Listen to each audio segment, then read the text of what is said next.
the phone.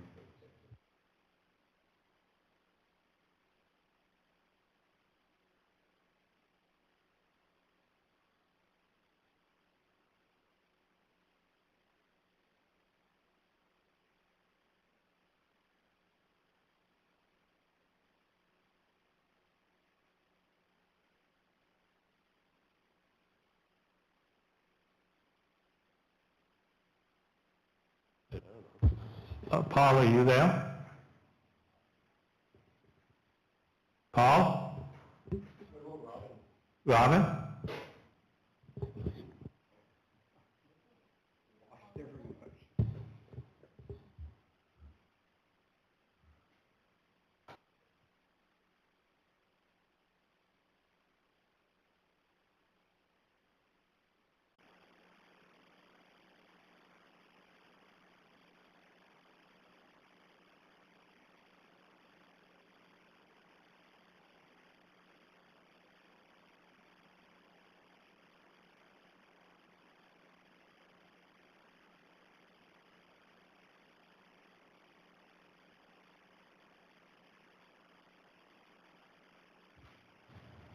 Trustee Magnon and Trustee Harris, are you guys on the line yet?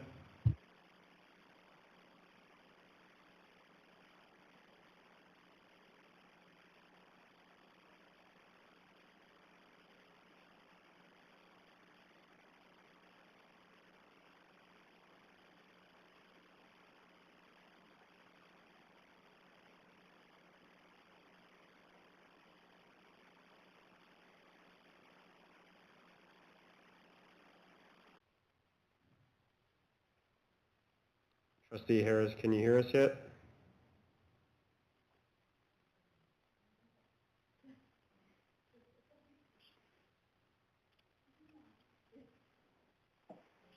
Robin? Oh, Joined. there you go. Trustee Harris, can you hear me? Yes, thank you. Thanks for joining.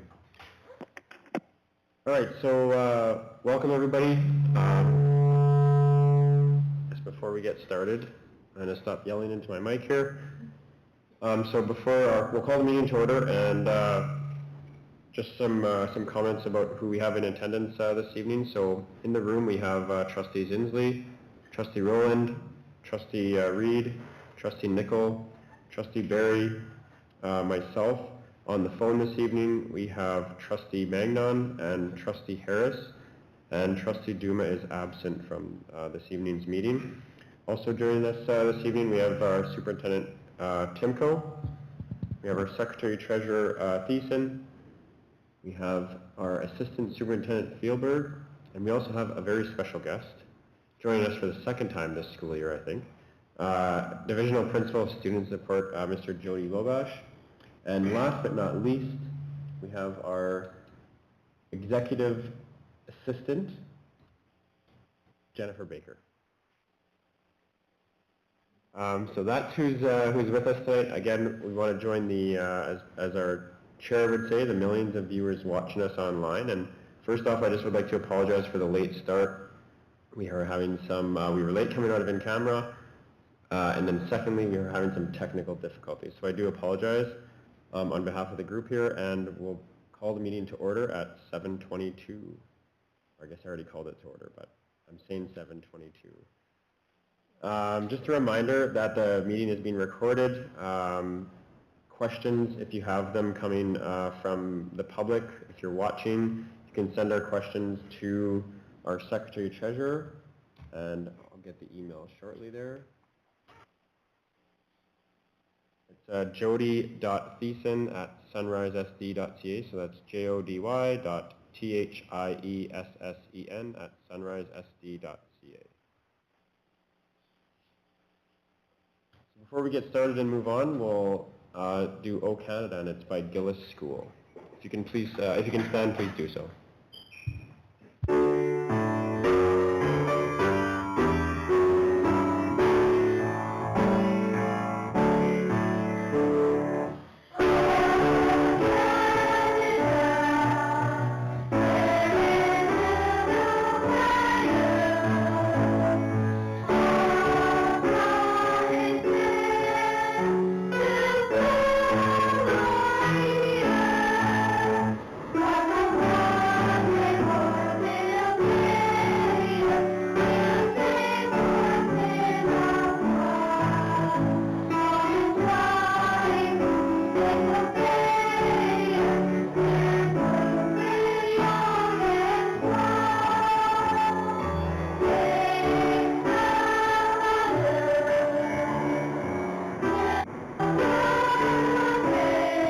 All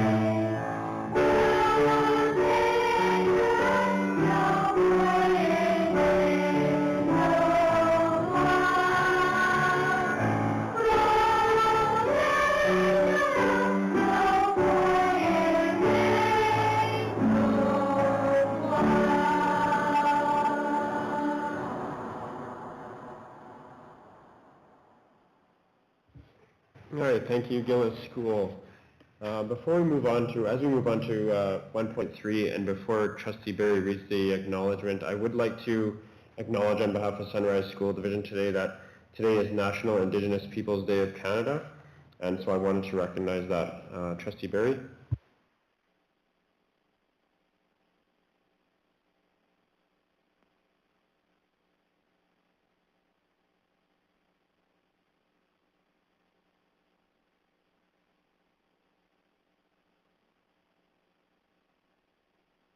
Oh, sorry, Mr. Chair. That's okay. Let us know when you're ready. Good?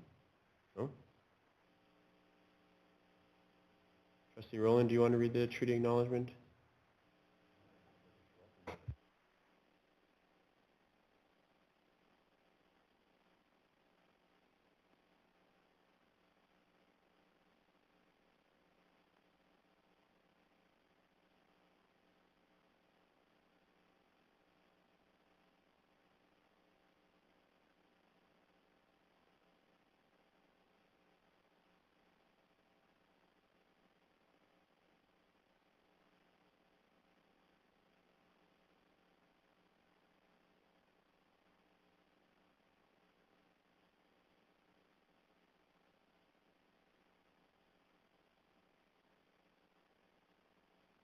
Go ahead, Trustee Rowland. We acknowledge the traditional land upon which Sunrise School Division resides as Treaty 1 territory. We honor our partnership with Canada's original peoples and respect the gifts of Indigenous history, culture, and language. We commit to moving forward in partnership with our communities in the spirit of collaboration and reconciliation. Thank you, Trustee Rowland. And we'll move on to 2.1, which is adoption of the agenda. Be it resolved that the board approve the agenda. Do I have a mover? Trustee Nicol moves. Seconder, Trustee Rowland. Questions, comments? Okay, hearing nothing, we will call the question. Jennifer, are we ready to call the question? Or not? Okay, that's fine. You know what? While we're waiting for the question to be called, I also wanted to acknowledge that it is our last board meeting of the school year, so I would like to thank all the employees and staff throughout the division, all inclusive of every employee within the division, and thank you for all the hard work you've done this past year in working with our students and getting to this point. I know many of you are looking forward to the summer break. I envy you and wish I had a summer break, but I don't. But the work that you do with our students is greatly appreciated by the board here, and we just want to thank you for that.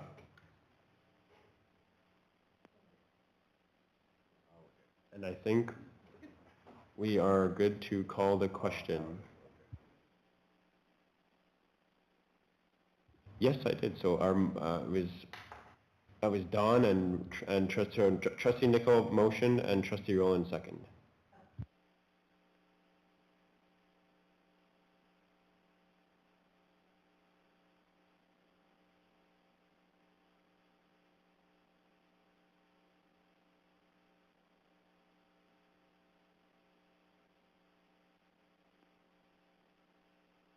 Trustee Nicol, are you voting? Oh, the motion carried, 8 in favor and 1 absent. All right, so we'll move on to 3.1, Chair's comments. I'm just acting as Chair this evening, so I will turn it over to Trustee Magnon. Thanks, Trustee Petrikowski, and thanks for going ahead and on the board's behalf, thanking our staff for the work that they've done, as it is our last meeting. Nicely put. Thanks for going ahead and doing that. You know what? Again, an exceptional year. and hopefully September comes around and it's not going to be that kind of year for us. So thanks for going ahead and doing that. As far as any more comments, I'll wait to share a story with the rest of the trustees. Mr. Trustee Pachakowski. Thank you, Trustee Magnon. So we'll move on to 3.2, share a story. And since Trustee Magnon, you said you had a story to share, I'll go to you first on the phone there. Sure, two stories.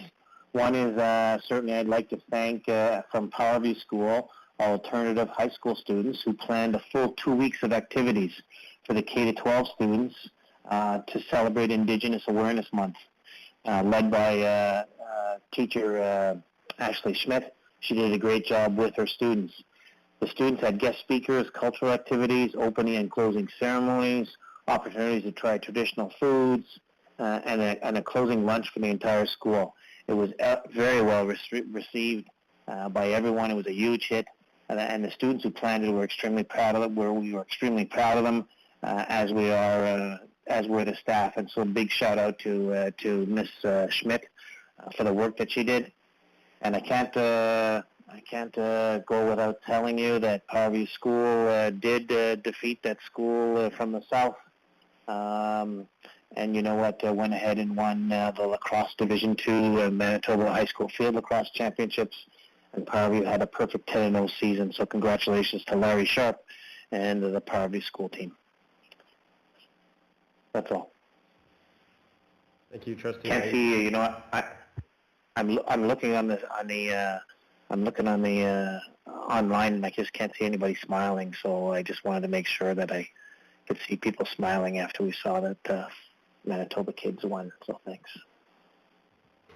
There is a delay, so when someone else is talking, Paul, we're still laughing at your comment. Any other share stories? Trustee Nicol.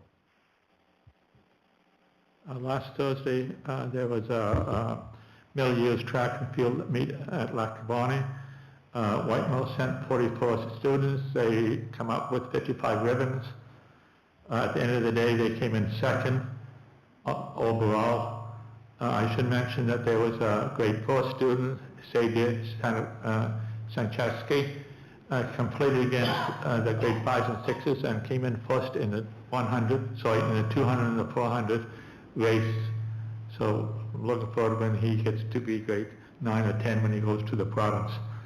He should be able to get fairly relevant. I also like to give kudos to all the volunteers that put on this track and field meet. There's a number of students from Whitemill and Lac Du Bonnet and some of the other schools that in grade 9 that helped this out. And also give a big shout out to our trustee, Russ Reed. He was there the whole day and was helping out too. Thank you, Trustee Nicol, for sharing, and thank you, Trustee Reed. Trustee Inslee. Thank you, Mr. Chair. Myself and Trustee Duma have been catching up with our principals in Ward 4 in Oakbank over the last couple of weeks, and we called in to see Principal Denica at Oakbank Elementary on Tuesday, and he asked if we could go back in the afternoon for some private ceremony, some like secret presentation.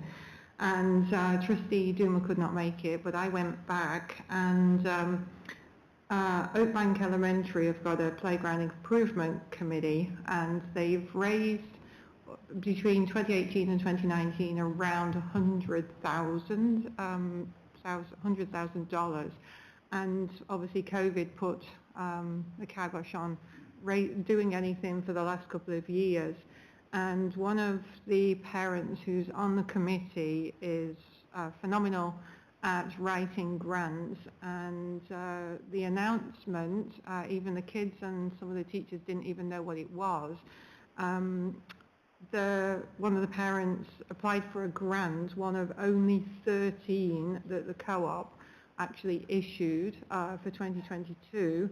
And we were awarded $115,000 towards the playground improvement committee project. So like now the kids are actually going to get their new playground, or it's going to be started come September, and I did have a 6-minute video that I did, and there is another video as well that I couldn't get mine to upload, but I was talking to Principal Dinica today regarding like the privacy and getting the video available so people could watch. But the kids were just, yeah, super excited, and I can't wait for at least you guys to see the unofficial video, because like there was whoops and wallers, and yeah, so it's really, really exciting. So yeah, it was nice to be part of that and to see the surprise on everybody's faces.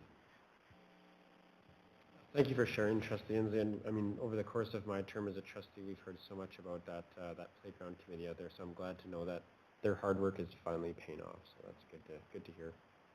Any others? Trustee Reed.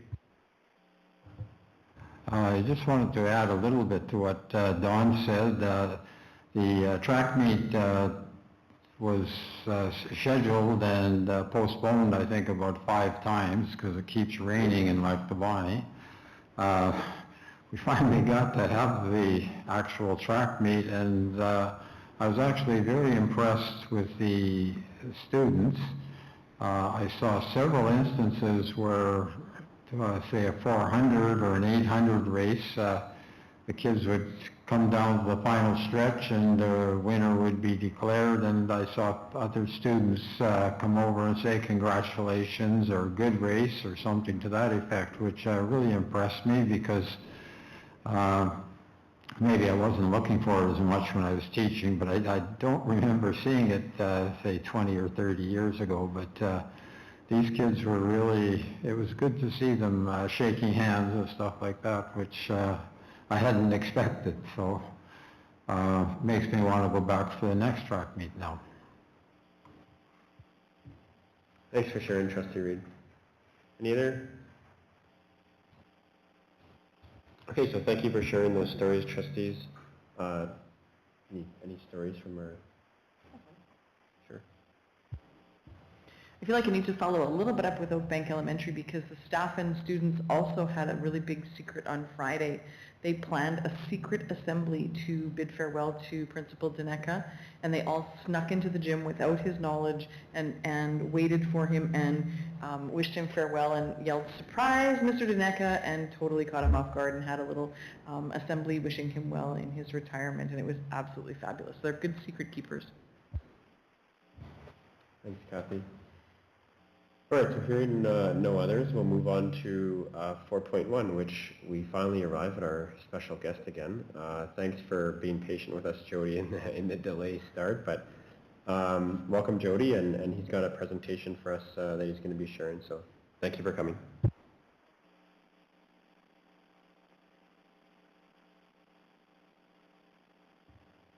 Good luck with that mic, by the way. I had to switch it out with mine. It wasn't working very good.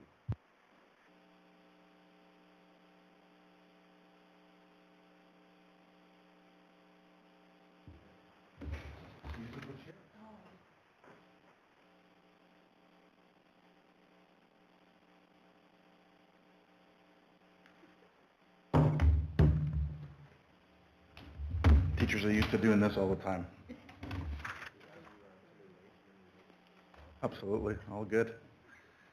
Okay, so I'm going to skip through the executive summary because it kind of summarizes everything that's in there without going into some detail.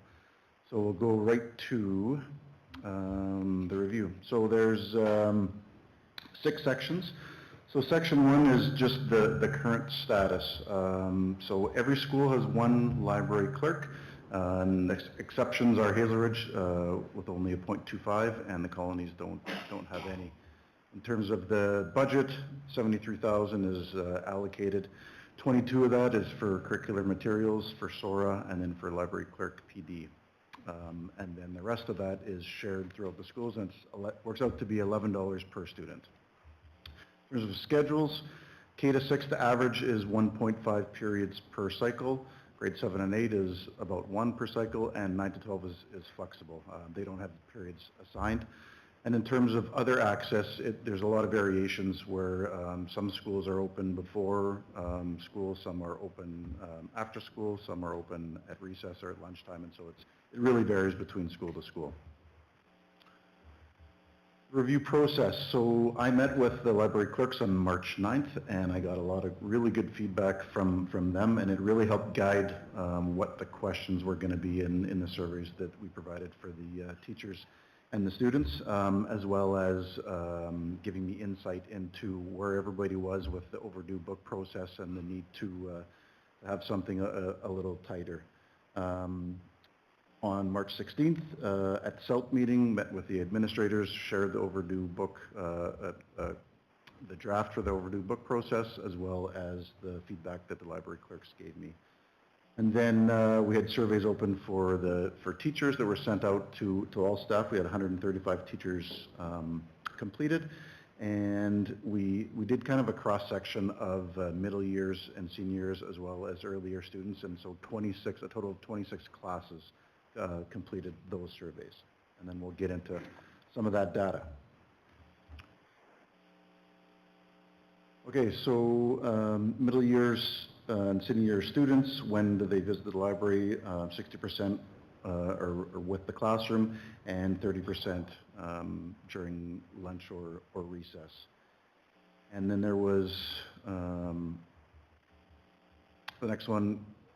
What is the best thing about your school library? So this is the SurveyMonkey takes all of the responses and makes a word cloud, and so books is the one that comes up the most, but also some other ones that were important, read of course, but then also librarian and quiet, and I will say that the quiet one really surprised me, and it wasn't mentioned as that libraries are too quiet. It was that students appreciated the quiet.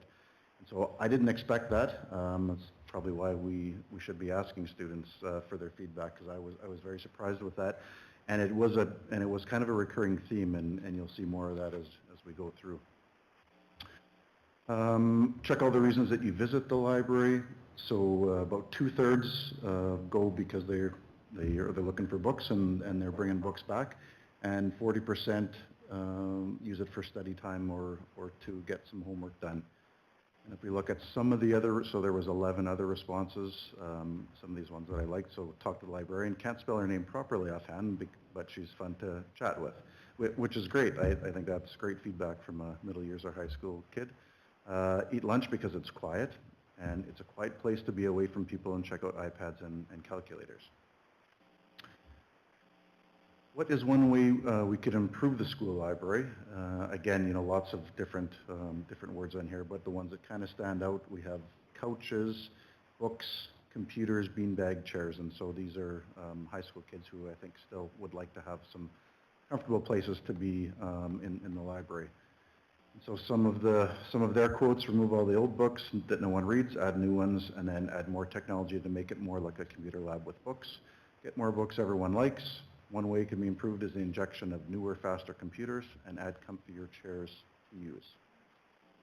Technology is kind of another theme that was through this as well. When you do visit, do you find the materials you're looking for? 60% say yes, and there was 24 other responses, and so I picked a couple of these. The one on the left, so with parent permission, I would like to read books from the grade 9 to 12 section. I surmised that was from a middle year student. It didn't distinguish, but it was an interesting one where I think obviously we have some sections in our schools where students aren't allowed to take those kind of books, and so it's something for us to look at to say that is there a process to allow students to take books that are maybe at a higher level than we think that they should be. And then sometimes not all the books that I've wanted are there. Do you feel confident using the library resources? So 70% yes. Comfortable and welcome, almost 90% comfortable and welcome there, which is, again, great response from our middle years and high school students. Rating these as excellent, good, fair, or poor, and so we definitely have some room to improve on with atmosphere, the collection, so that's what we have in the library in terms of books and magazines and stuff, and then accessibility. So numbers aren't great there, but I think we're I've said before, we're all over the place in some of those accessibility issues with our schools, and so something that we can talk to our admin and library clerks about. There should be more coaches and more books to choose, and we should go to the library 2 times a week. My guess is that this is a middle year student who was used to going twice a cycle when they were in K to 4. It should be open longer and before and after school. So good feedback from our middle years and high school kids. This next section is our teachers, and so what are the reasons you schedule library time? So about 72% students sign out books and return them, and then so there's 49 other responses, and so we took that in the word cloud. So we've got students, books, reading, research, and so not a whole lot that it tells us from that, but some really good quotes, and so these are teacher quotes, and some of these things surprised me as well, and so it speaks to how teachers are using all of the available spaces and all of the available time that they have. So this is an opportunity for students to spend time looking at books, being read to and reading books. Many students don't have families that take them to the library or have a large book selection. My students always look forward to their library time. I really like this one on the left. So sometimes it allows me to have a brief one-on-one conversation or assessment checklist while students are signing out books. I use the space to run stations since it has tables and computers, and so many of our classrooms don't have those kind of spaces. Conferencing time with students. Student collaboration, open space, conducive to discussion and research. I use this time to monitor what books my students are choosing and what they're interested in to expose them to new books and do quick reading assessments. Again, that one surprised me, but a great use of time. Research and book time, book talk time to find out more about what my students' interests are. And I use this for one-on-one or small group reading instruction assessments while others are choosing their books. Really using the time wisely. Why do your students visit the library in addition to the scheduled library times? So the top 2, alternate workspace and computers, which makes a whole lot of sense. And some of the other teacher responses, lunch and learn for Francais oral language, was a surprise.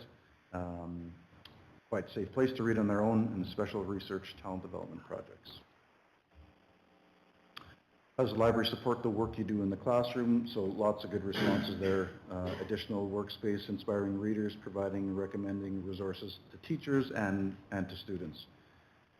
And then some of the other responses, very specific to our librarians. She does an amazing job sourcing literature for all subjects. Our librarian always checks in with themes we're studying, authors, and highlights those during our library time, helps students with work that may be connected to our units. Works hard to bring in books that I've requested from other libraries, also put packages together based on themes that we're learning. Our librarians are so helpful. They often do work that goes above and beyond their jobs. And I really like the last one. She is the reason students love going to the library. This next section about SORA was a little bit surprising, and so it's, we have some plans moving forward next year to address it, but only about half of our students and adults are actually accessing SORA. So that's the first one, and then do your students use it? And so it's about half for both. Next one for teachers, what currently works well in your school library? Lots of good stuff on here. Again, it's, library, books of course would be the most popular one, but we have students and reading and librarian comes up again. And so they're really appreciative of the work our librarians do for them. What is currently under construction or needs improvement? It'd be nice to have some more comfortable, flexible seating options for students, cozy spots. Could use more flexible seating options. Especially for young students, some of our chairs are too big for them and you want to feel comfortable while you're reading. Agreed. More child-friendly furniture to use. More technology in the space, more audio books, and newer, more relevant French books. That's obviously from our French immersion schools.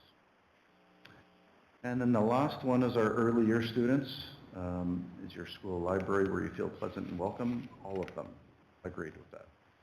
And some cute ones here from our early year students. After you pick a book, you get time to sit and read it, and there are cool books about science that you can find. Chairs, familiar books. I don't know what Dogman books are, but they seem really popular with our early year students. The types of books and the range of books available, duplicates of books is great. Sorry, am I speaking too fast or loud?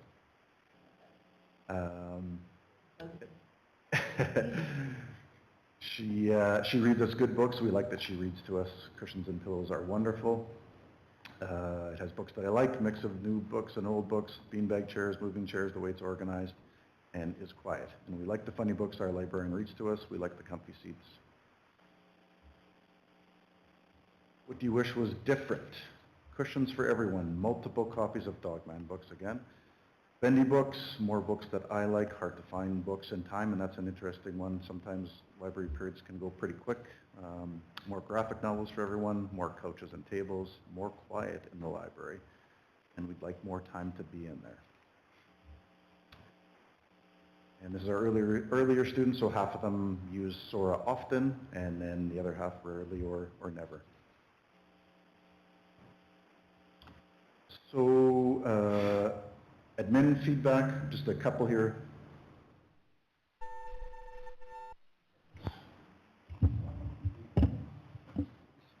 Okay. Librarian who's engaging with staff and students, care about reading and literacy and kids. They go the extra mile. They're there for project research assistance, and it's a technology hub that brings people in. Functional space, welcoming environment. Librarian is a good resource for teachers. And what is under construction from our admin's perspective, library space used as common area. The Sora barrier, I guess this comment was that some families have difficulty accessing devices at home, and so maybe one reason why they're not using it at home. Create a living space, cushions, furniture budget with experts to design, update the facility, and kid-friendly furniture. Oh, I will explain. That's what you were trying to tell me? Okay, so Sora Overdrive is our online library, and so it's all of the, it's not all of the books that we have in hardcover, but any of the newer books and any books that students or teachers would like, they can be put on Sora. And everyone in the division has access to it, you guys included. And so, and it's free. You can sign books out and get them for a couple weeks and read them online on any device that is acceptable. Just yelled at me. I'm used to that.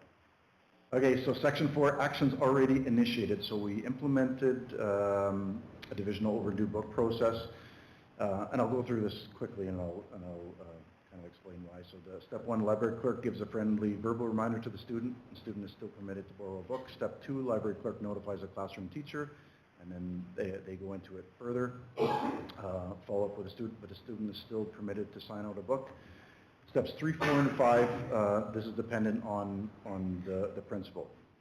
So step 3, library clerk contacts the parent. Step 4, notify the parent with a letter. And in the letter, it includes a picture of the cover of the book. And we talked about this, and I said that from a parent's perspective, if you're sending me a letter that has the title of a book, and I'm helping my kid look for it, I have no idea what it looks like. But if you send me the picture of the cover and it's in color, I may have seen it, or I can say, this is the book that you need to return. And we think that that's going to really help. I know it would help me as a parent. Step 5, second notification, and step 6, let it go. And so what we were finding is that there were some of our schools that at different times in these steps were saying that a student couldn't sign out a book if their book wasn't returned. So we did we looked at some data, and 89% of our books that are signed out are returned, and that's year over year. And so about a 10%, 10% non-return is acceptable. We would much rather have books that are in homes of students and may be read from time to time than telling a student that they can't take a book out in a library. And so does that mean we may need a little bit more money for our libraries to go to step 7 and replace the books from time to time? It may. But the last thing we want to do is to tell a kid that they can't take a book out in the library or can't read a book that they want to read. And the second one is contract is confirmed for a new library management system. I know you guys are aware of it, Full of Destiny. The plan is for that to be rolled over this summer and be ready for startup, and we're certainly hoping that that's going to be the case. So, the findings. we're able to address two of the issues that surfaced, and I talked about both those, the overdue book process and the library management system. Just a little bit about the Full of Destiny, and so the switch to Power School necessitated that. And the reason we chose the Full of Destiny, a couple different reasons, but it is a seamless integration with Power Schools. Most of our neighboring school divisions use it and like it. I checked with all of them. Majority of the province either has it or is looking to go to it. And Red River Polytech, the library clerk certification, uses it exclusively. So if we're looking for a new hire or for subs, they could come in and they can use the program, and there shouldn't be an issue with it. So what else we found? Students feel pleasant and welcome in our school libraries. They would like the seating in our libraries to be more comfortable, and they would like a wider range of books, including more copies of the most popular series. Teachers feel libraries support their work in the classroom by providing and recommending resources, inspiring readers, and extra alternate workspaces. They'd like to see more seating for students, faster computer systems, so it doesn't take so long to check out books, and more high-interest books for kids. Admin really appreciate the work that our library clerks do and the environment that they create. They'd like to see an increased budget for kid-friendly furniture, as well as PD for library clerks, and a divisional procedure for overdue books. Library clerks love their jobs. They love literacy, and they take pride in fostering that with kids, and that came through really clear. They would like some more flexibility in purchasing books, looking at more PDD options, and an updated library management system that allows them to do their jobs more effectively. I think we've done that as well. So yeah, this last part, so 89% of all print books that are loaned are returned, and I've mentioned that already. So, last part, the recommendations. So the one for this group would be that recommendation is to designate a divisional budget allocation for furniture that is specific for libraries. And then our part to that would be ensure that students and teachers are consulted on the furniture upgrades specific to their school. As you saw from the budget, that $73,000 divisional budget is for materials. It's not for library furniture. I have found out that we do have 2 library makeovers that are happening this summer, Nicole Dugald School and Nicole Bourgeois Earlier School, which is terrific. I think that admin throughout the division would probably like those things advertised and hear more about it, and maybe a process for those schools that haven't had anything in the last decade or so that they can have more welcoming spaces as well.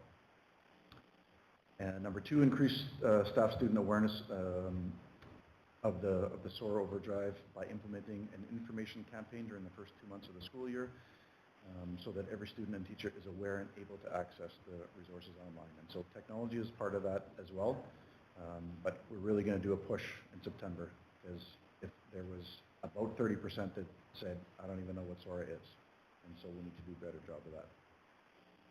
Number 3, ensure that libraries continue to provide scheduled balance between commons and quiet. And again, I was surprised with this one. I thought our push was going to be more of a commons and more of a makerspace, but it is clear that we have kids and staff that appreciate quiet libraries, at least for parts of the day. Number 4, enhance library collections of high-interest books in all schools and French books in our immersion schools. And that came through clear with our immersion library clerks. A lot of the immersion books are older, and those things need to be updated if we want our students to be reading in French. Number 5, develop a process for book buying that is flexible and expedient to allow schools to purchase the print and digital media that teachers and students require. Provide specific PD for library clerks, and establish a process for student and teacher voice in what new books are purchased in the library. And that's all I have. Any questions?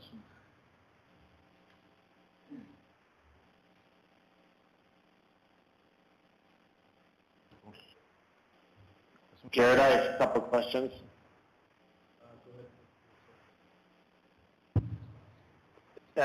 Jody, you said, probably somebody needs to turn the microphone off for feedback.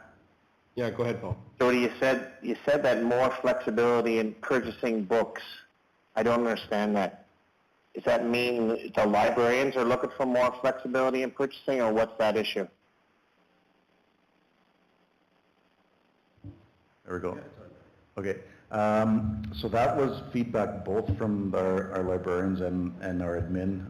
I think that sometimes there's book sales, and they're maybe in places where they don't accept POs, and sometimes teachers are at different events, and they don't have a PO with them, but they know this is going to be terrific for their library or their classroom, and to have that flexibility when they know that there's going to be something that the kids are going to love, that they should be able to have the flexibility to do that with permission, of course, from their principal. And I can give an example. When I was principal at Gillis, and I would have teachers throughout the summer saying, "Hey, I'm here. It's going to be $60 or $80. Can I buy that?" "Yes, you can. Make sure you put it on. Just use your Interact card, and we'll make sure you're reimbursed." I think we need to be able to be flexible to meet those needs. Thank you, Jody. Thanks, Jody. So I think that that's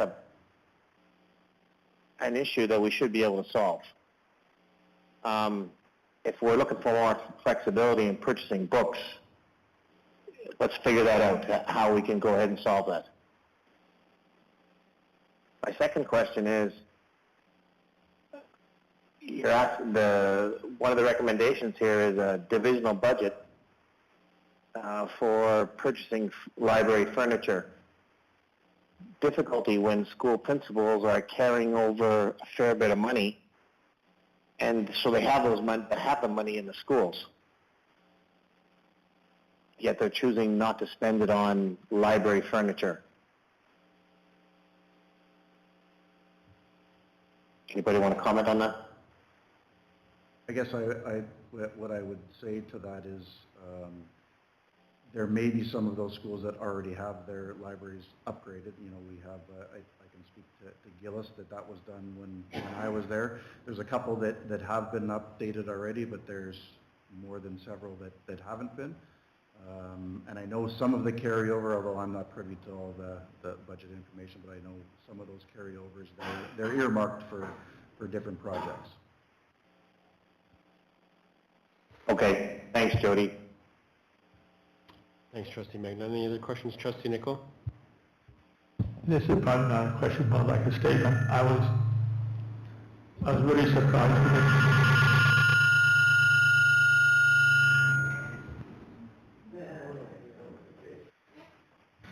We'll try again.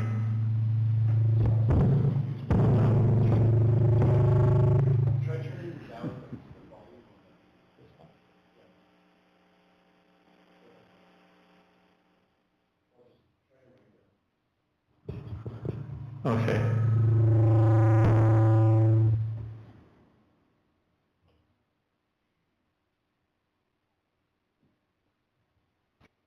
I'll try again. Okay. This more or less, I was surprised to see the statistics that 89% of books were only returned, 11% weren't returned. I'm going from experience from Whitehall School 25 years ago. We maybe had 1% that wasn't returned. We had a very good system that we made sure that all the books were returned. That means also all the schools are not doing achieving their goal, because our goal is to teach responsibility. That means 11% of the people weren't responsible, because I find it really high, 11%. That's what I'm saying. Is there any, and I don't think the procedure that you had for overdue books is going to, unless you do something different, I don't think that thing's going to change. So my question is there any thought of making a procedure that will allow books to be returned and still allow the kids to get books? I agree with you. I don't believe that just because they got overdue book that they can't read a book, but there's other ways that will encourage them, and I'm not quite sure whether that procedure really encourages them enough.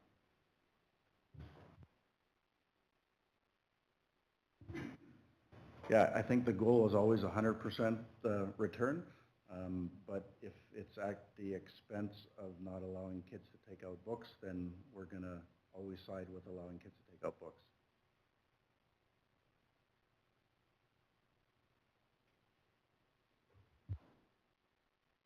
Thanks, Jody. Any other questions for Mr. Wilgosh? Trustee Rowland? I think just to continue what Don's saying, it's not either or, it's a both. We could always try. I understand things are a little different today. Kids are in multi-households and things get lost along the way and whatnot, but always could strive for higher. But I just had a question about what our libraries are doing with their culled books.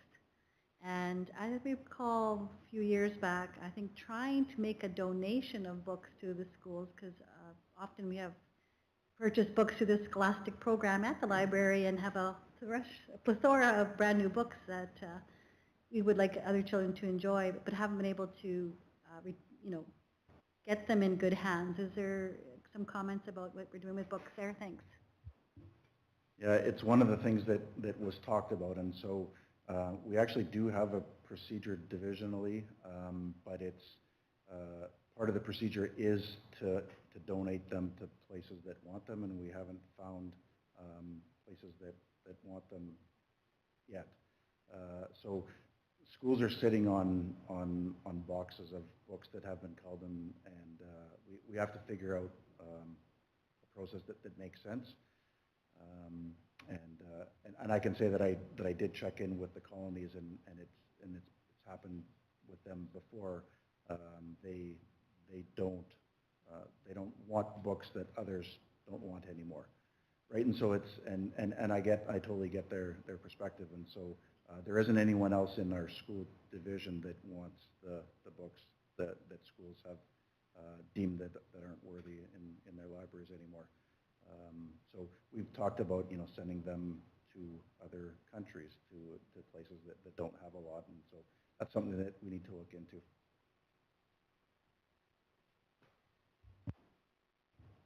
Like what percentage of books would be turned over in a year? Are we talking here in a school? Do you have an idea how many boxes are hanging around? Yeah, we can get those numbers. I don't have them. It's more about when new books are purchased. If the library's full, they're gonna do a culling process, and it's they'll look at their data, and there's books that haven't been signed out in 5 years, and it's a pretty good sign that that book is probably not going to be there. Especially when kids are saying, the most popular books they're looking for, we should probably have more multiple copies, and libraries historically haven't done that, haven't had multiple copies of the really popular books, but it is something that we need to look at.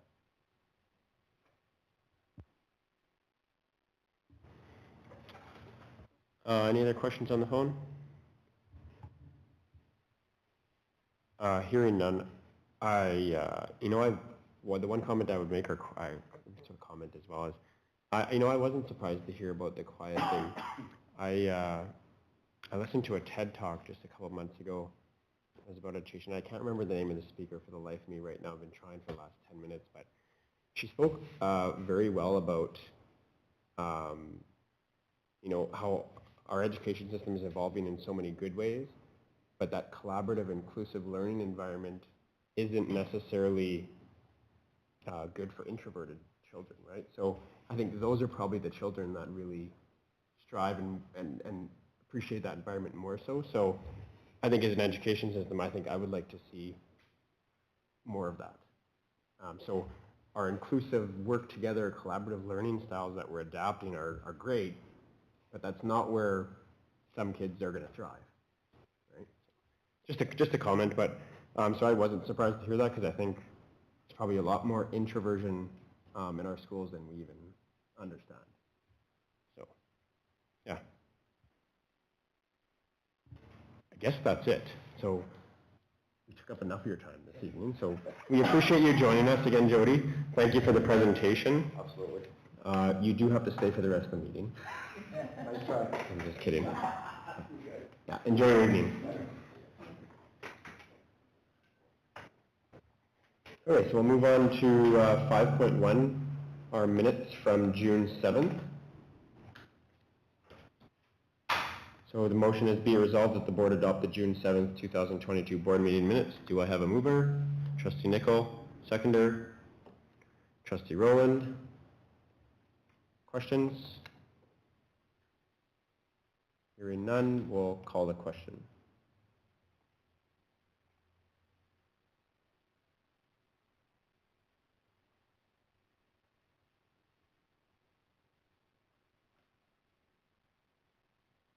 And the motion passed. We have 6 in favor, 1 opposed, 1 abstained, and 1 absent.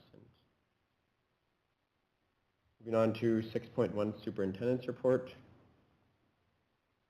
Kathy. Thanks. I will try to grab a couple of highlights. Again, we're in graduation week, so we start Friday and Saturday and Tuesday with a bunch of graduations on the go. So that's kind of the state we're in right now. We had a successful long service retirement celebration that aired last week, and as of when I uploaded this on Friday, we had 164 views and a lot of commentary and emails and phone calls saying how lovely it was and thanks for being honored. I wanted to highlight this third paragraph here in terms of what's happening at the beginning of the school year next year. I'll make that a little bit bigger, but here's what's on the go for the beginning of the school year next year. So we start the school year on Tuesday, September 6th for all of our staff, and that lets our staff get on the ground and get their feet settled and get kind of everything underway. Wednesday, September 7th for select group of kids is their first day. Parents and caregivers of students in kindergarten through grade 8 may have the opportunity to participate in triad conferences. So pre-pandemic, we had parents and kids coming in to meet the teacher, to see the classroom, to kind of get a feel for the school. We used to do that over a 2-day period, and we've boiled that down to a 1-day period. It may happen in conjunction with other families. It may happen in different ways and spaces at certain schools. I don't have all of the schools answering that yet, so I don't know which schools. So each of the schools will let you know the times and the way to book an appointment with a classroom teacher. On Wednesday, September 7th, some of our grade 9 students also have what we call a solo flight. So at the bigger schools like Springfield Collegiate or like École Edward Schreyer School, it's scary to go into grade 9. And so we have the Wednesday for just our grade 9 students so that they can figure out where they're going, they can figure out who the teachers are, they can decide what the cafeteria looks like with a quarter of the kids in it as opposed to all of the kids in it. And so we give our grade 9 students a bit of a soft landing into high school. Again, that will be communicated out to families, letting them know whether or not it's grade 9s only on the Wednesday or if it's everybody. Some of our smaller schools, it is everybody because it is a K-12 school and there's not a big difference. But some of them take advantage of the grade 9s coming just on the Wednesday. That rolls us to Thursday. So on Thursday, the 8th of September, all of our students will be beginning regular scheduled school. So we'll have Thursday and Friday with everybody full stock in their classrooms. Our kindergarten students do a bit of a staggered entry, and that hasn't changed over the years. We've kept to that so that the kids can come into school and have a positive experience right at the get-go, and that is communicated to kindergarten families and has been starting when they registered back in February. Lastly, our fun summer learning activities website is still up and going. There are some really cool things to do outdoors and some neat things to do. So if it is a long road trip or a rainy day, or this year in particular, escape time from the mosquitoes in that dawn or dusk time, there's some really neat activities for kids to do that just kind of are fun and keep the learning alive for them. Great, thanks, Kathy. Were there any questions?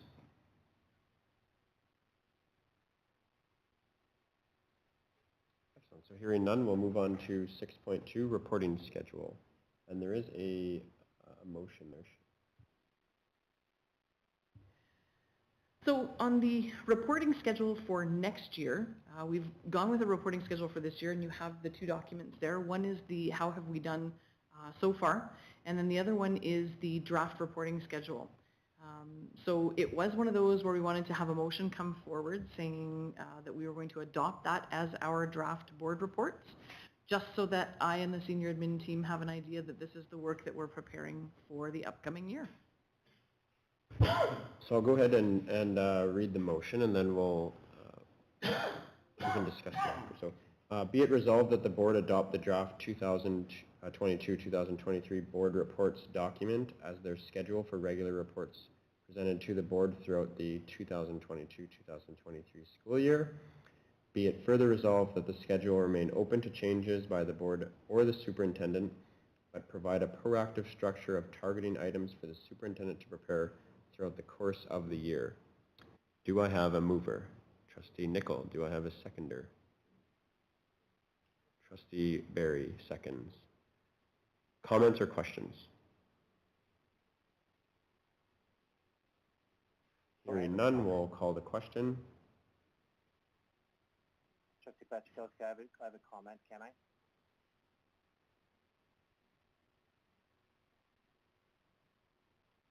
Jared, can you hear me?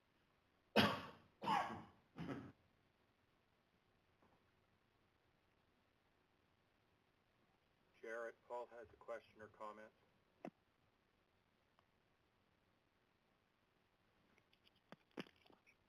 Just a reminder to trustees that we called a question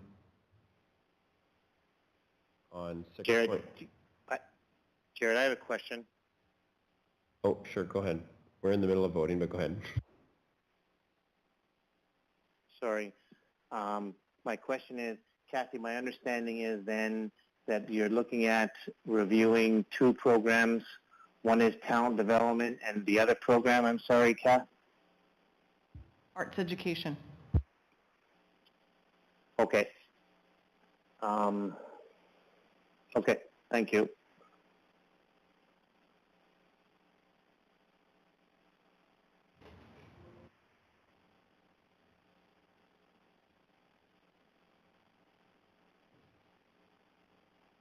Okay, the motion carried, 8 in favor and 1 absent.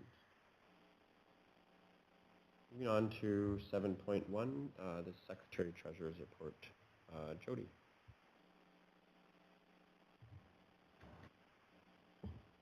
Yeah, I have two reports attached for the Secretary Treasurer reports.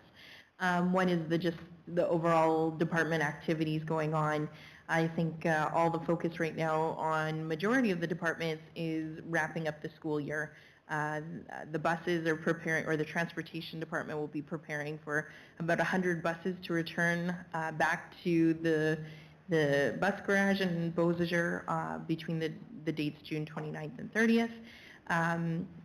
So they are going to be pretty busy this summer with all of them coming back. Maintenance is well underway with all their summer projects, major capital projects going on right now at ESS and SEI. We've been very successful working with the schools trying to get a majority of those projects started. So the sooner we can get them done and everybody get back to a normal school routine. I definitely feel the pain for those schools with the activities going on. It's definitely recognized, but it is one of those things where it's short-term pain for long-term gain. The schools will be looking a little different when everybody's returning back in the fall. Maintenance is also going to be busy with 3 portable classrooms, trying to coordinate that for Oakbank Elementary, Dugald, as well as Beausejour Early Years. The other sites, ICT will be busy deploying all their laptops and computers for the computer renewal project. Powerview School is one of the schools that comes to mind that they're working on top of all the other projects, the library, software enhancement or switchover, and preparing for the next one, student information systems. So they're going to be busy. Other site matters that we've been busy with is I've been able to visit several schools, Gillis, Agassiz Adult Ed, Hazel Ridge, as well as Springwell and Edward Schreyer School. I've had many discussions with the Springfield municipality in regards to our Dugald daycare. Again, they are working on some cost figures for improvements to the parking area, as well as alternatives or maybe some options for parking on the street. So just waiting to hear back from that. I'm hoping our next meeting in August will have some information. Yeah, and we're just looking forward to seeing the ads in the local papers.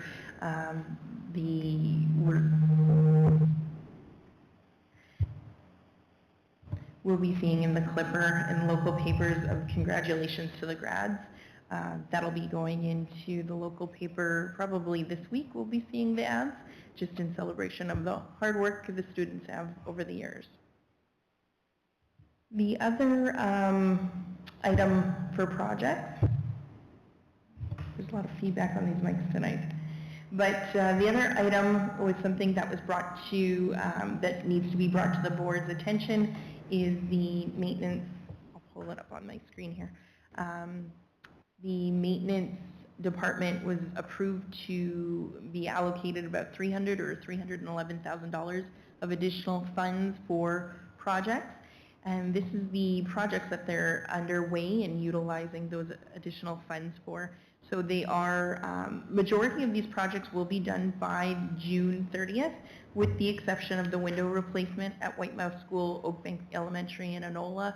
By the sounds of it, it will be carried over to 22-23 just because of the timing and supply chain issues.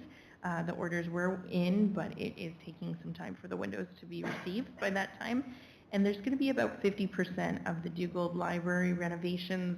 We'll probably see half of that cost charged to the current school year, the other half into 22-23. But as you see in the report, there are a number of projects that the department has been busy with the last couple of months, trying to get it completed by the end of the school year. So some of that is locker replacements, fire alarm upgrades, washroom upgrades. So if you guys have any questions, feel free to ask.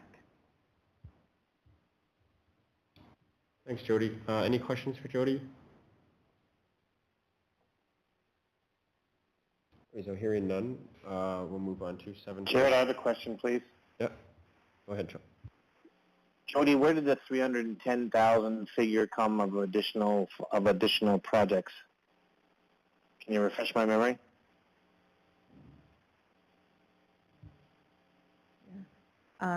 So this definitely was passed before I started, but I understand that there was a board, the board made the decision if there was any excess funds, which the prior Secretary Treasurer identified that there was going to be a surplus by the end of the year, that these funds would be utilized for maintenance projects. Yeah, I'm not disagreeing with that. I guess I'm just trying to figure out where the 310,000 came from. It came from the board.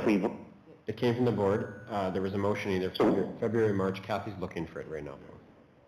Okay, that's fine. If there was a board motion that gave 310,000, thank you. There was a motion, yeah. When we find it, we can share it with you. Any other questions? Trustee Rowland. The 310, you're saying we had agreed upon, you have a total here of 325 and the additional funding, so the balance is not going to be 311 off of our surplus? Yeah, I think what Derek did was, because not all of his maintenance department projects or funds were earmarked, so he topped it up with his operating.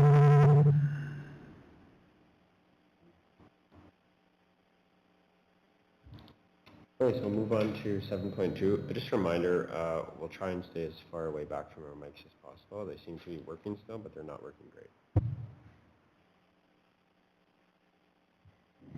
Yeah, so 7.2, I was reminded that according to the section of the Public Schools Act, section 53.5, the Secretary Treasurer has to advise, I guess, if there's any additional funds, or shall make a written statement to the school board of all occupations in which he is engaged, which involves the receipt of him by money other than that belonging to the school board.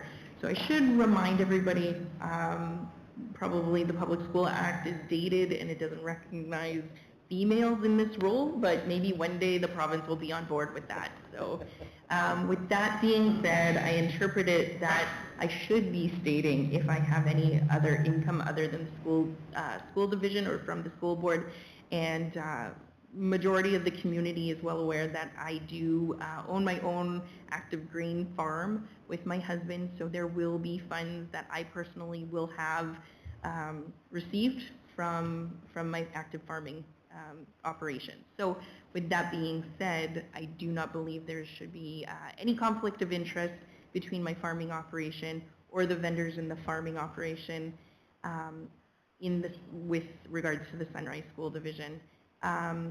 and on top of that, I don't anticipate the farming operation to interfere with my primary focus of the operations of the Sunrise School Division.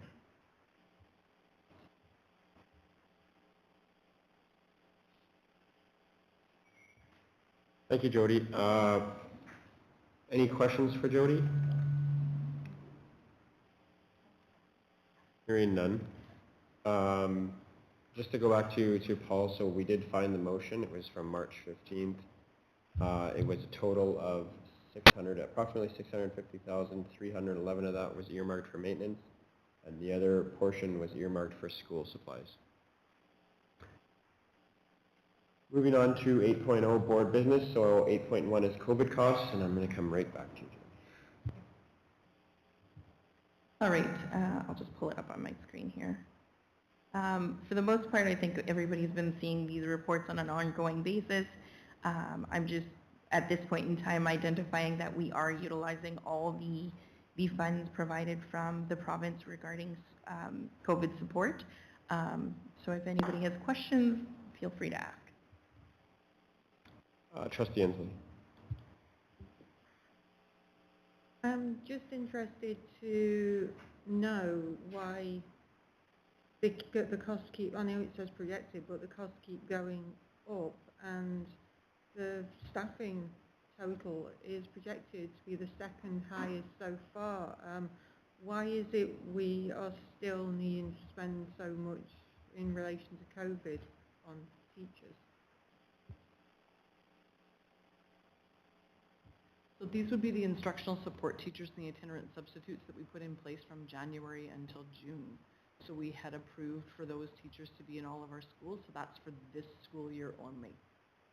And there are additional staff.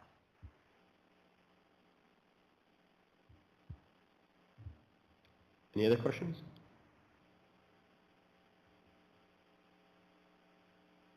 Okay, thank you, Jody. Hearing none, we'll move on to 8.2, Accessibility Standards Report. So you have the report in front of you. This is a legislated piece for all public sectors and private sectors in differing dates. So what I've done is I've taken together the pieces of the Accessibility Act that apply to school divisions. I've outlined the 5 areas of accessibility and sort of where Sunrise is in terms of the dates by which we need to be compliant and when we were compliant, and letting you know the ones that are next on the radar. We do track all of our training through our HR software, so we can tell you all of our staff have been trained in these areas. So that's just where Sunrise is at in comparison to the Accessibility Act. Thank you, Kathy. Any questions?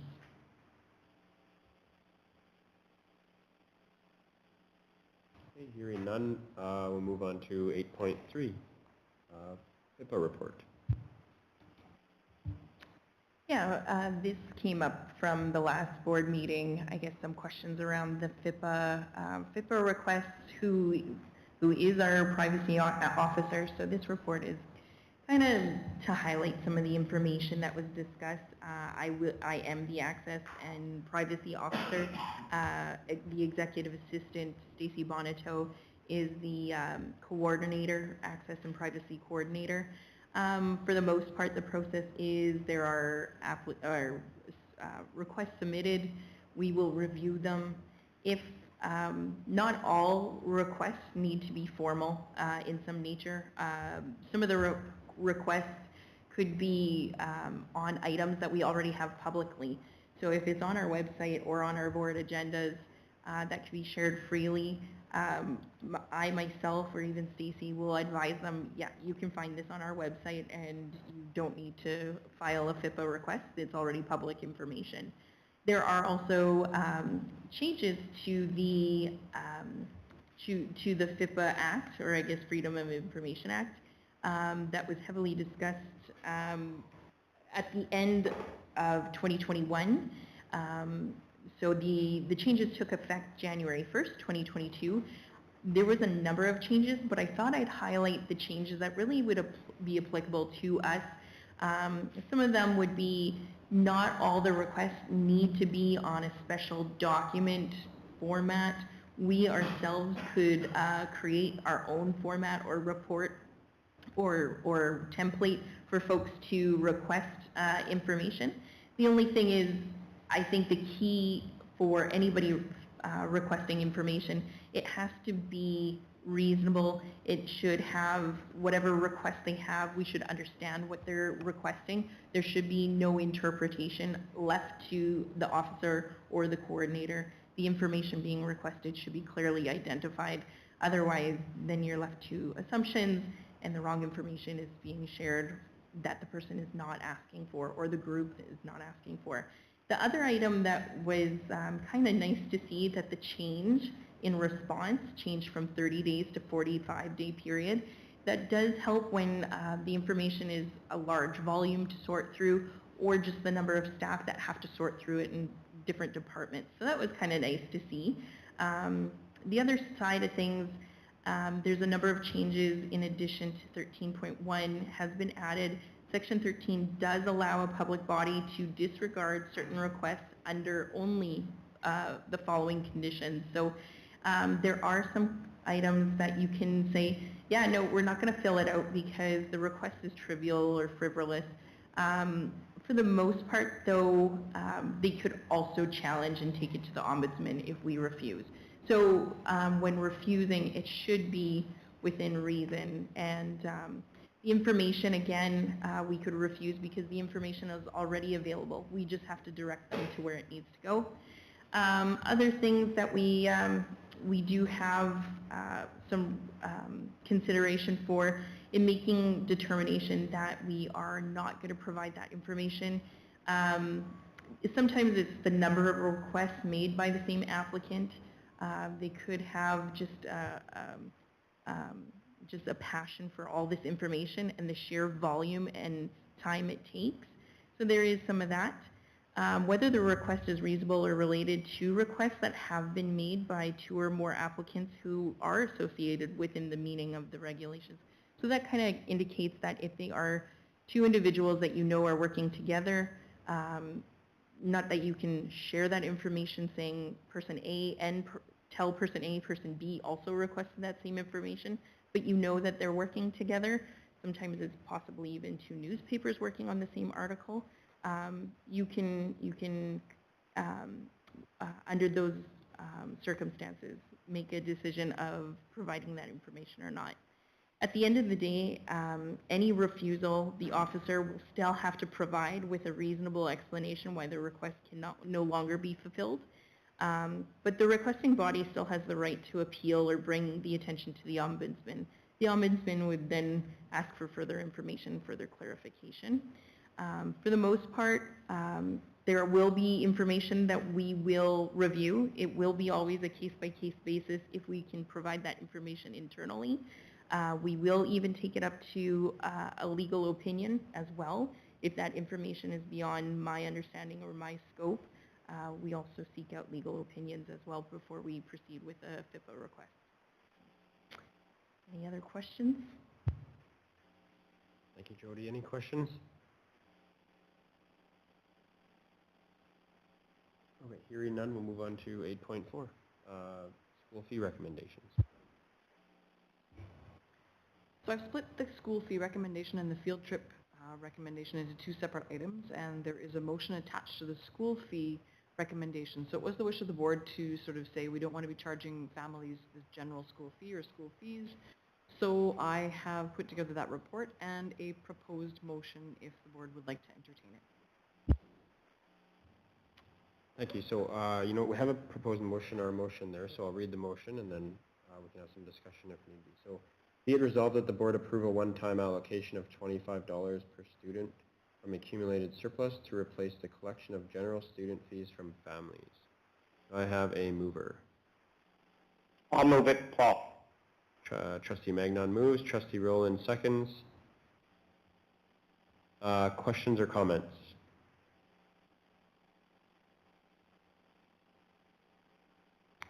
Okay, hearing none, we'll call the question.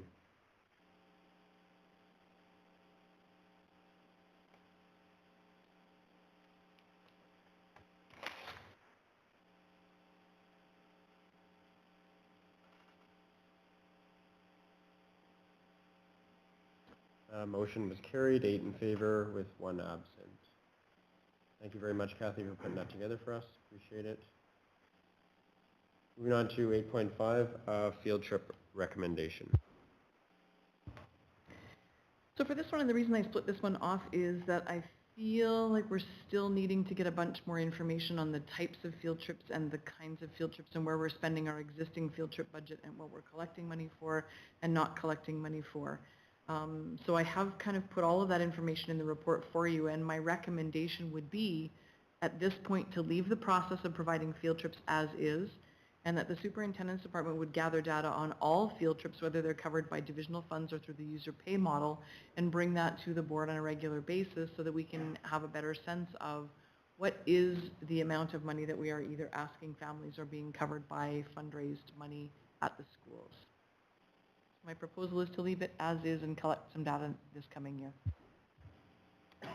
Is there any questions or opposition around the table for that? Trustee Nicol. When you do the report, there's certain things I would like to know now. Would you want me to tell you what I'd like to see in the report now, or do you want me to just send you an email? Huh? So I think we need to decide as a board on what we want to see in a report. Okay, one of the things that I'd like to know is that which school, like if there's a field trip, what school is doing, what grade. I also like to know how many people, like if we'll say a grade 2 class, if there was 20 kids in a grade 2 class, how many attended, actually went, so then I'll know whether and how many were sick, in other words, they paid the fee and was sick. In other words, I want to know how many people pretended they were sick because they didn't have the money to go. And you can get that information by the attendance.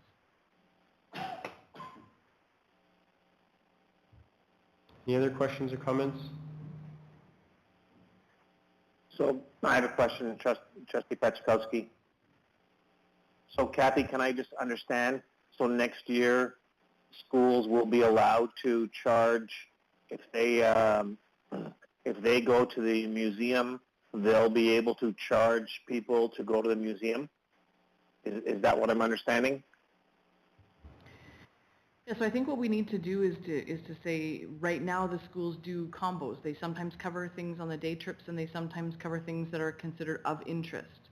And they will sometimes subsidize the trip to the museum and say it's costing us as a school $12 to go, so we're going to ask families to pay $5 and we'll pay $7. I think that's the piece that we're missing and want to be able to track so that we can see where do we actually land on what we're attending and how much we're charging and whether that's curricular based or interest based. Does that answer it, Paul? Yes, it does, Cap, particularly when you're talking about curricular based or interest based stuff.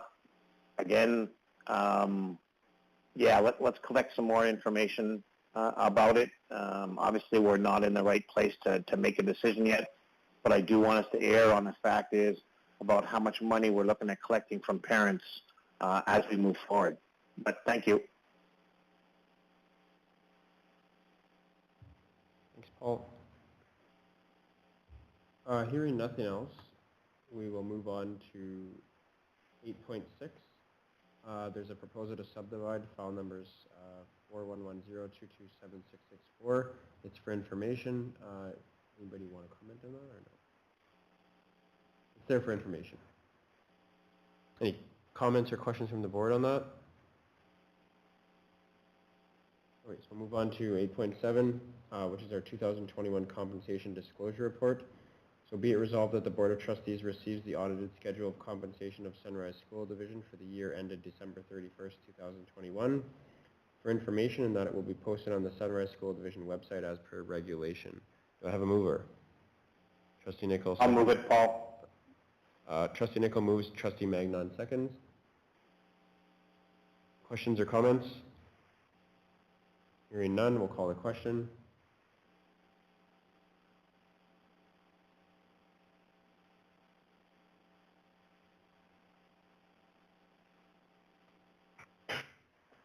Motion was carried, 8 in favor, 1 absent. And moving into committee reports and recommendations, 8.8 policy committee update. Trustee Harris? We held a meeting last week. Our next meeting is scheduled for September after the summer recess. Thank you, Trustee Harris. Move to 8.9, policy committee policy draft minutes. They're there for viewing. Trustee Harris, did you want to comment any further on that? Enjoy. Thank you, Trustee Harris, and thank you for to the committee for doing all your hard work this year. 8.10, I'm not finished with you yet, Mr. Harris. Policy Committee Bill number 3, the Public Services Act, and I'm sure you'll want to comment on this, or Kathy, I'll leave it to you, Trustee Harris. Well, as noted, Bill 3, the Public Service Act, means that Sunrise School Division's Policy 8 and the Procedure ADD do require a bit of tweaking. Normally, a notice of motion is required for a policy change, which means we would not be voting on this until our next meeting, which is August the 30th, just 2 short months away. If it is the unanimous will of the board, a motion may be made tonight. Understood, Trustee Harris. I wonder about with our trustee absent how that works. Trustee Nicol, you seem to be our expert on.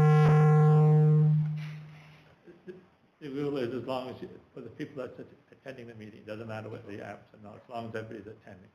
Not everybody's attending, but whoever's in attendance. Okay, so I will read the motion then. So be it resolved that the board adopt the revisions to Policy 8 as presented in order to be compliant with legislation from Bill 3, the Public Services Act. Do I have a mover? Trustee Rowland moves. Trustee Harris seconds. Questions or comments? Trustee Inslee.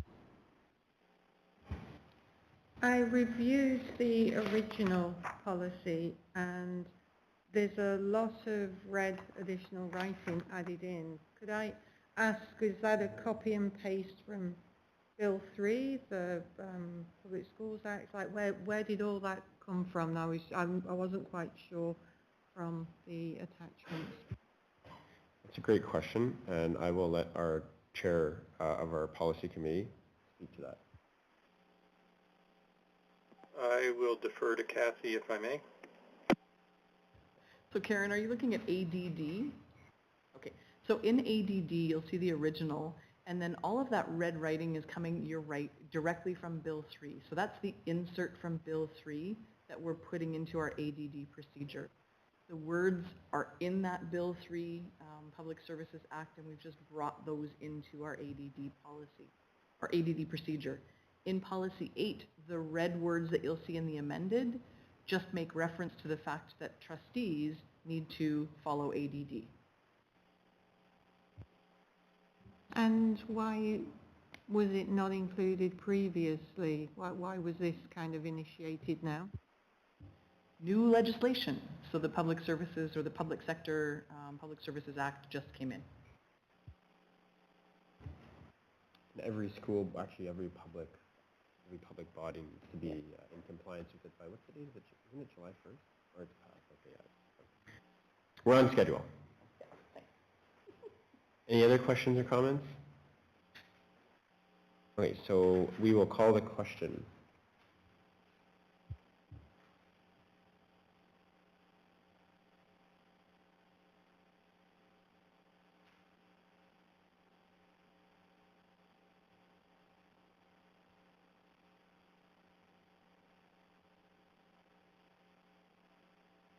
And would you look at that? 8 in favor, the motion is carried, 8 in favor with 1 absent.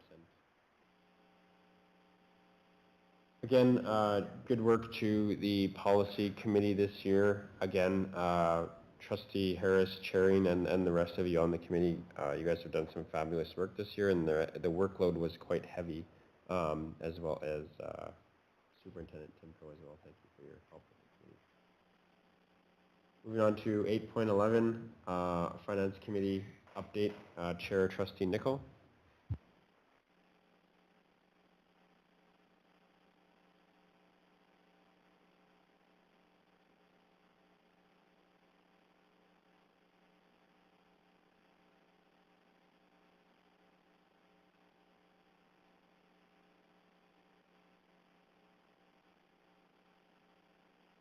Jody says 22nd.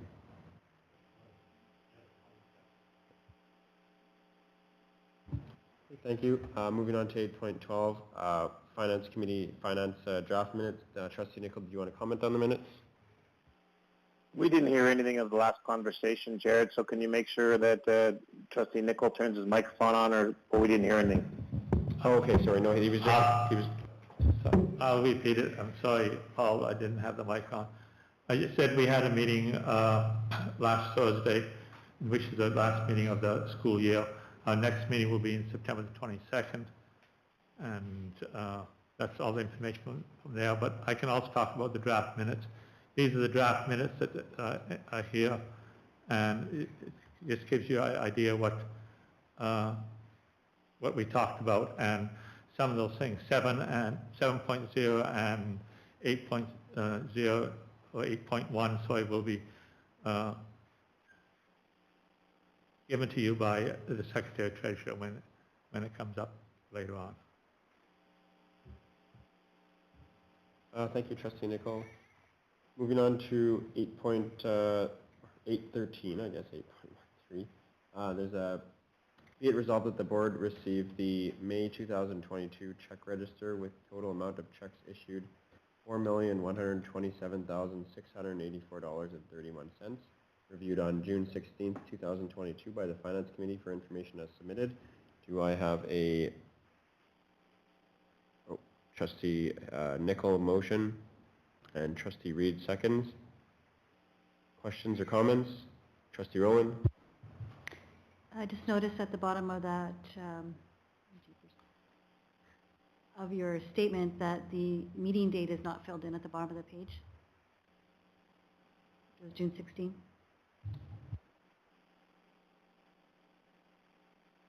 The motion had the date on there, I just read it.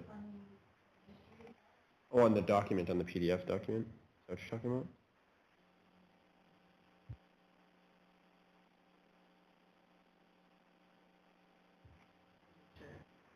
So we'll make those editorial changes.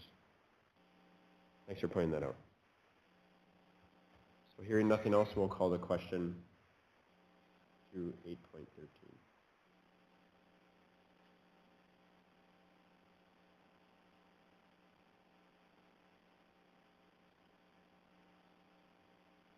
Motion was carried, 8 in favor, 1 absent. Moving on to 8.14, Finance Committee, third reading of the Indemnity Bylaw 375-22. Trustee Nicol, did you want to comment on it, or just, you know what I'll do is I'll, be it resolved that the board approve the third reading of the Indemnity Bylaw 375-22. Do I have a Trustee Nicol and Trustee Reed as seconder? Questions or comments? Trustee Inslee? Question. We'll go to you, Trustee Harris, first. We'll come back to Trustee. So, Robert's Rule of Order procedural thing. I was not in attendance at the last meeting when the first 2 readings took place. Am I allowed to vote on the third reading? You sure can. Trustee Inslee?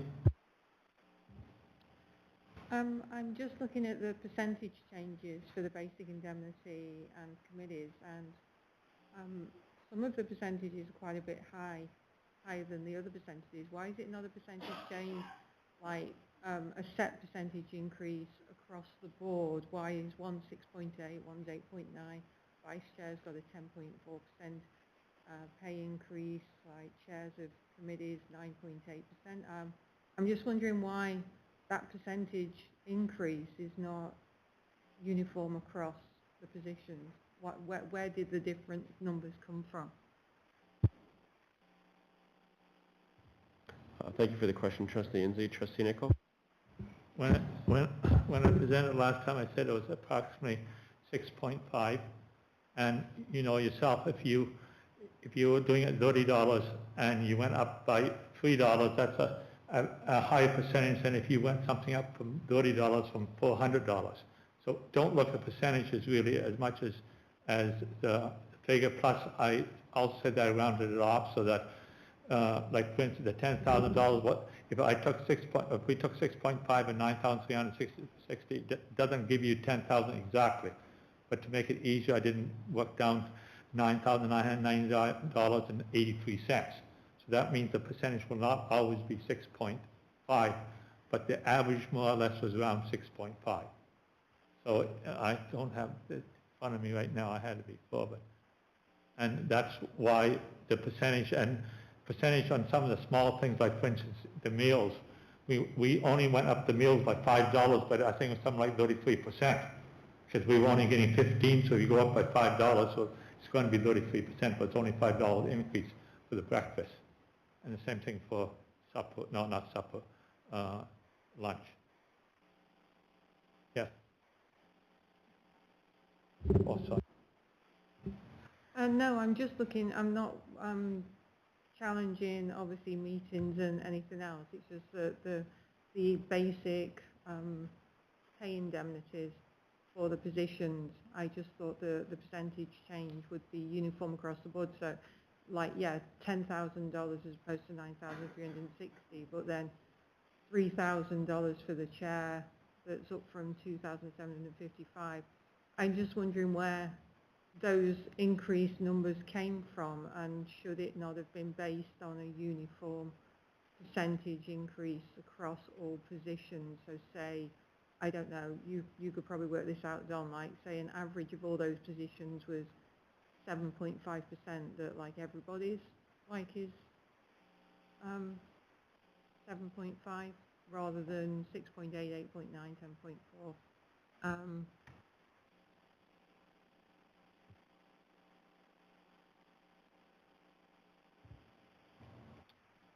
Any idea where they came from, or did just... Oh, so Trustee Inslee was wondering where your percentages came from, or were the increases and changes for the top, like the positions, so like your basic indemnity, the chair, the vice chair, and then the chairperson for the standing committees. Trustee Inslee is wondering why the percentage change for all four of those positions wasn't uniform and the same.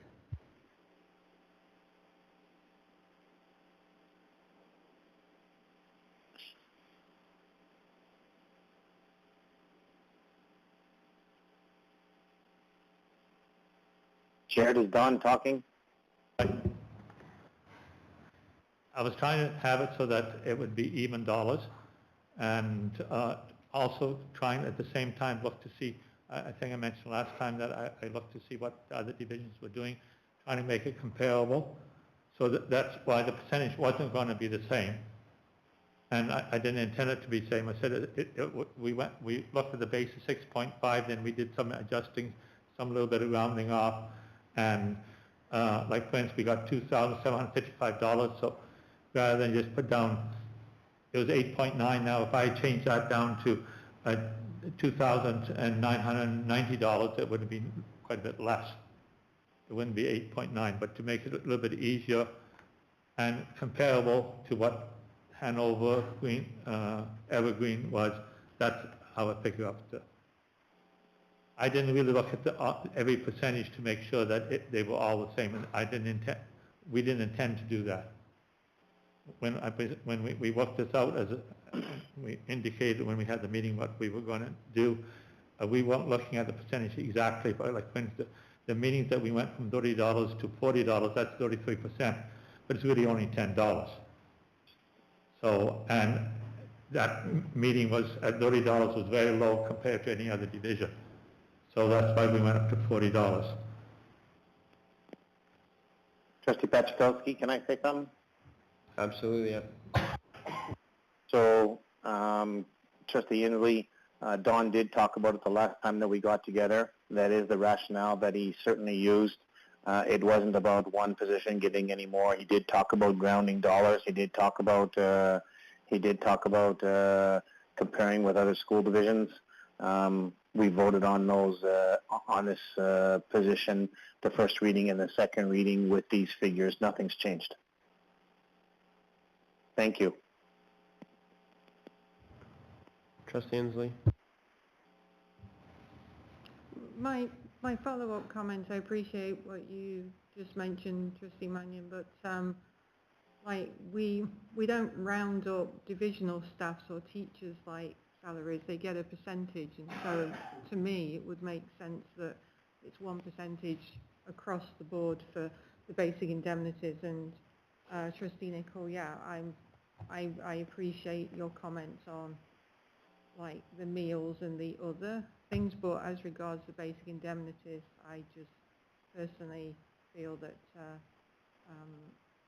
it should be 1% increase like it is with divisional staff and teachers and across the board. So that's just my thoughts.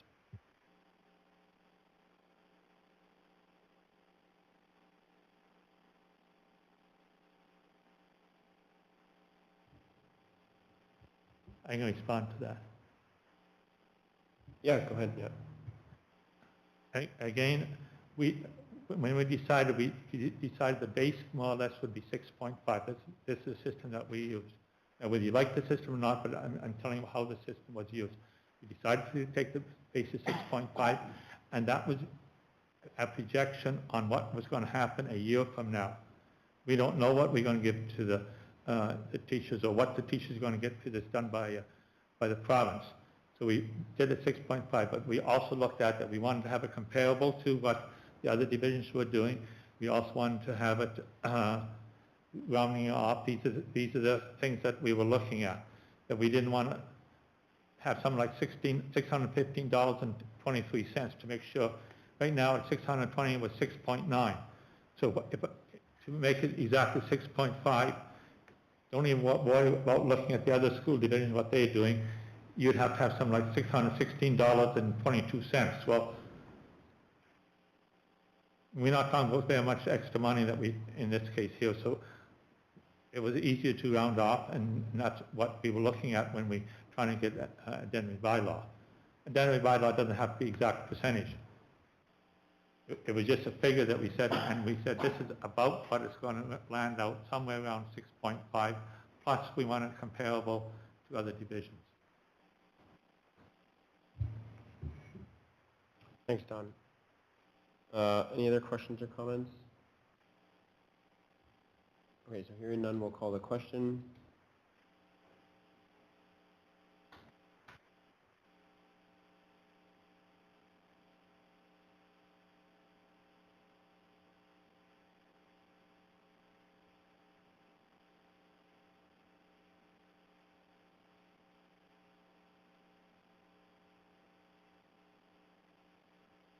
Motion carried, 7 in favor, 1 abstention, and 1 absent. Okay, so 8.15 is the Education Foundation Committee. Jody. Yeah, I just wanted to give the board an update. I've reached out to our lawyer that's working on the case file. I have advised him that the board did pass the motion. I'm just waiting for one more signature from Trustee Harris to sign on that amended declaration, and then we'll have all the paperwork to send off and get the legal documents filed. Thank you, Jody. Any questions? Trustee Inslee. I know that I'm on the SCF committee, but like, is there anything else that we're waiting for, or is it like just once you've got Trustee Harris's signature and with everything being in place by then? I believe I explained at the last board meeting a bit of the process. I believe there is court documents that will be filed.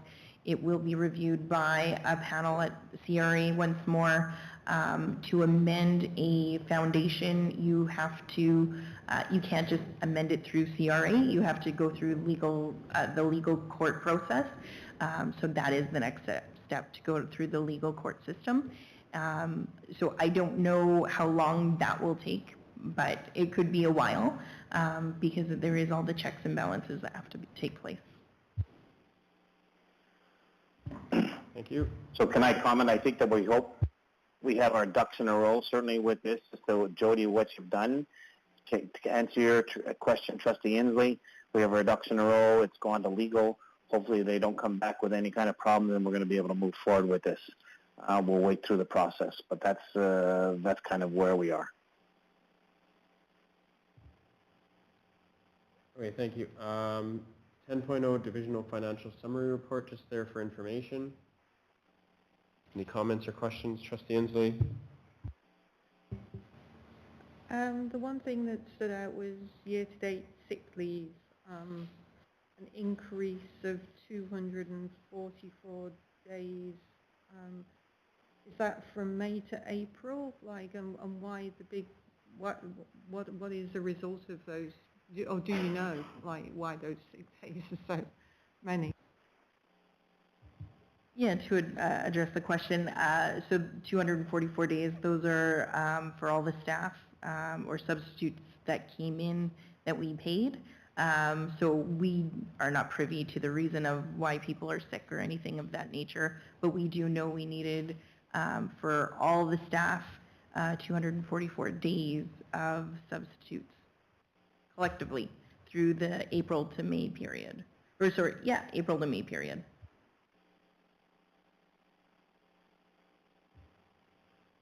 Trustee Petrzakowski, can I comment?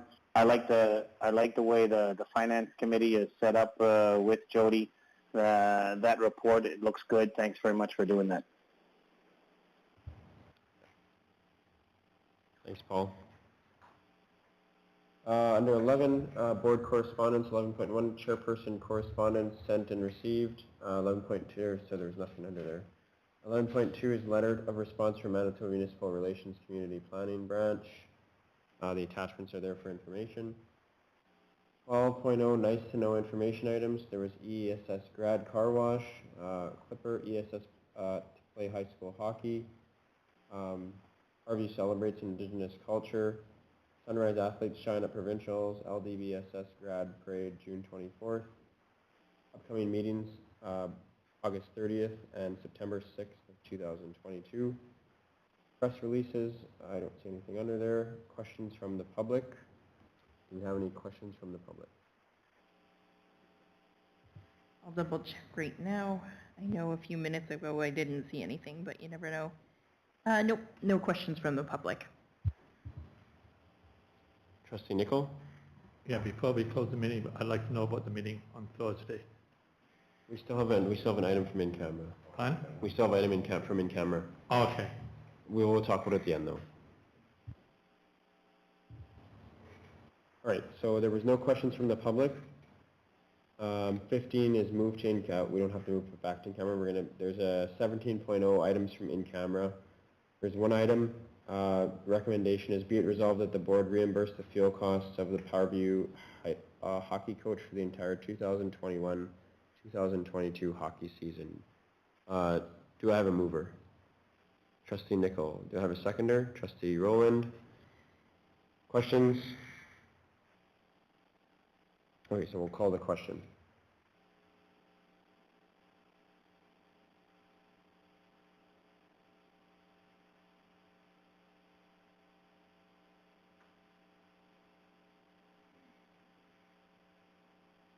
Motion was carried, 6 in favor, 1 not in favor, 1 abstention, and 1 absent. Thank you. 18.0 is adjournment, so I move to adjourn the meeting, but we will have a conversation after adjournment about the meeting Thursday. So if Robin and Paul, if you can stay on the line, and then we'll just turn the recording off. Just give us 1 minute. Nice work, Trustee Petrzakowski. Thank you, sir.